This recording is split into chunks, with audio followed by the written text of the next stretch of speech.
மகாபாரதத்தின் 5வது பர்வம் உத்தியோக பர்வம் என்று அழைக்கப்படுகிறது. கதை: சூதாட்டத்தில் தோல்வியடைந்து வனவாசமும் மறைவாசமும் முடித்த பாண்டவர்கள் தங்கள் அரசை திரும்பப் பெற விரும்பினர். அதற்காக யுதிஷ்டிரர் தூதர்களை அனுப்பி சமாதானமாக ஹஸ்தினாபுரத்திடம் கேட்டார். ஆனால் துரியோதனன் அகந்தையுடன் பாண்டவர்களுக்கு ஊசியின் முனையளவு நிலத்தையும் தரமாட்டேன் என்று சொன்னான். அப்போது கிருஷ்ணர் சமாதான தூதராகச் சென்றார். கௌரவர்கள் போரை தவிர்க்க வேண்டுமென பலவிதமாக பேசினார். ஆனாலும் துரியோதனன் துரோகமும் அகந்தையாலும் கிருஷ்ணரின் வார்த்தையை மறுத்தான்.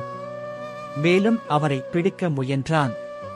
ஆனால் கிருஷ்ணர் தன்னுடைய விஸ்வரூபத்தை காட்டி தெய்வீக சக்தியால் அவர்களை அச்சுறுத்தினார்.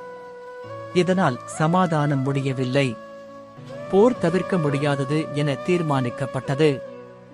இதுவே குருக்ஷேத்திர போருக்கு முன்னோட்டமாக அமைந்த பர்வம்.